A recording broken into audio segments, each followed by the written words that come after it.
ये रेसिपी गर्मियों की ख़ास रेसिपी है जिसको हम सिर्फ़ गर्मियों में बना सकते हैं और इसका टेस्ट भी बहुत ही लाजवाब होता है।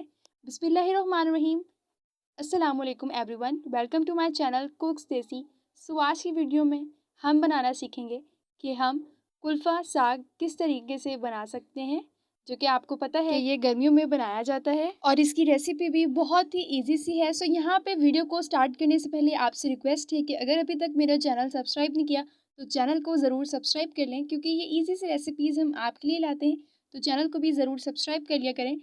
सो अपनी रेसिपी को बनाना अब स्टार्ट करते हैं।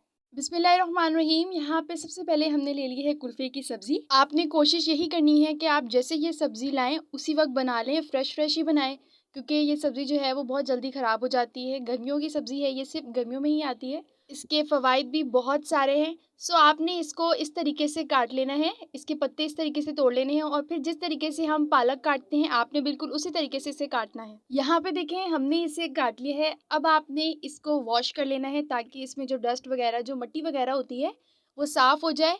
तो आपने यहाँ पे इसको अच्छे तरीके से वॉश कर लेना है। दूसरी तरफ यहाँ पे हम ले लेंगे कढ़ाई। कढ़ाई में हम डालेंगे कुकिंग ऑयल। ऑयल यहाँ पे हमने सरसों का यूज़ किया है, ज़्यादा ऑयल नहीं डलता है। यहाँ पे हमने यहाँ पे सरसों का ऑयल यूज़ किया है, तो इसलिए अभी हम इसे 2 मिनट तक मज़ीद पकाएंगे ताकि जो इसकी स्मेल है वो ख़त्म हो जाए। अगर आप डायरेक्ट सरसों को ऑयल डाल के इसमें प्याज वगैरह और अपना खाना बनाना स्टार्ट करते हैं तो इसमें से स्मेल नहीं जाती है। तो जब भी आप सरसों के तेल में खाना बनाएं तो आप इसे 1.5 से 2 मिनट तक पका लें। इसके बाद यहाँ पे हम शामिल कर देंगे एक प्याज, जिसे हमने बारीक बारीक काट लेना है। प्याज को यहाँ पे आपने ज़्यादा ब्राउन नहीं करना है। यहाँ पे अब हम डाल देंगे 3 से 4 साबित लाल मिर्ची ली थी हमने, जिसे हमने काट लिया था, वो हम यहाँ पे डाल देंगे।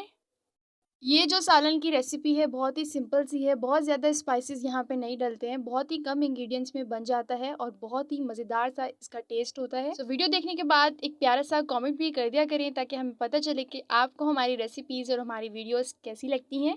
सो यहाँ पे अब हम डाल देंगे तकरीबन 1 चम्मच के करीब जिंजर गार्लिक यानी कि अदरक लहसुन का पेस्ट। 1 मिनट तक इसकी भुनाई करने के बाद यहाँ पे हम शामिल कर देंगे अपने टमाटर और अपनी हरी मिर्ची। 3 से 4 हमने यहाँ पे टमाटर लिए थे और 3 से 4 यहाँ पे हमने हरी मिर्ची ली थी। यहाँ पर हम आधा चम्मच पिसा हुआ धनिया, आधा चम्मच ही हम यहाँ पे ज़ीरा डालेंगे, आधा चम्मच ही हम यहाँ पे डालेंगे लाल कुटी हुई मिर्च।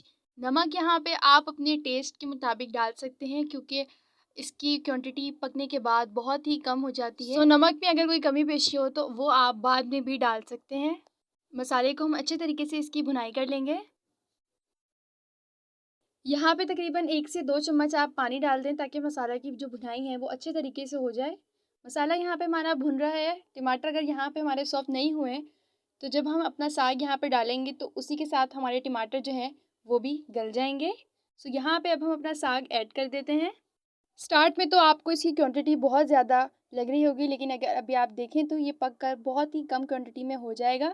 सो यहाँ पे भी हम इसे पकाएंगे, पक कर ये खुद ही नीचे बैठ जाएगा। हम बीच में इसे चेक करते जाएंगे और जब तक इसका पानी खुश्क नहीं होगा हम इसे पकाएंगे। सो यहाँ पे इसे 2 से 3 मिनट हो गए हैं। देखें ये पक के खुद ही नीचे हो गया है और पानी भी इसने बहुत सारा छोड़ दिया है। सो अभी हम इसे मज़ीद पकाएंगे। तकरीबन 10 से 15 मिनट में हमारा जो साग है वो पक जाता है। इसे अभी हम मज़ीद पकाएंगे जब तक इसका जो पानी है वो खुश्क नहीं हो जाता। यहाँ पे देखें इसे तकरीबन 7 से 8 मिनट हो चुके हैं। अभी हम इसकी मज़ीद भुनाई करेंगे जब तक हमारा जो सालन है उसका जो ऑयल है वो ऊपर नहीं आ जाता, और अभी इसमें पानी भी बाकी है, वो भी खुश्क होना है। अभी हम इसे और पकाएंगे। यहाँ पर हमारे साग को जो है वो 10 मिनट हो चुके हैं, इसका पानी भी खुश्क हो चुका है। 1 मिनट अभी हम इसकी और भुनाई करेंगे ताकि हमारा जो सालन है उसका जो ऑयल है वो ऊपर आ जाए। यहाँ पर हमने 1 चम्मच देसी घी का ऐड किया है। ये आप चाहें तो डाल लें, नहीं तो आप इसे स्किप कर सकते हैं। ये डालेंगे तो इससे आपको सालन का जो टेस्ट है वो मज़ीद अच्छा आएगा। सो ये आपकी मर्ज़ी है, अगर आप डालना चाहते हैं तो इसे डाल लें। सालन यहाँ पे हमारा बिल्कुल रेडी हो चुका है। अब हम इसे एक प्लेट पे निकालते हैं और आपको दिखाते हैं। सो अल्हम्दुलिल्लाह हमारे जो कुल्फ़े का साग है वो बिल्कुल रेडी है। बहुत ही इसकी ईजी सी और सिंपल सी रेसिपी थी। ये रेसिपी आप भी अपने घर में बहुत ही आसानी से बना सकते हैं और आपसे ये रेसिपी फ़र्स्ट टाइम ही बहुत ही अच्छे तरीके से बन जाएगी। So hope you like this video. अगर वीडियो अच्छी लगे तो वीडियो को ज़रूर लाइक कीजिएगा और चैनल को भी ज़रूर सब्सक्राइब कीजिएगा। मिलते हैं न्यू वीडियो में किसी अच्छी सी और ईज़ी सी रेसिपी के साथ। तब तक के लिए अल्लाह हाफ़िज़।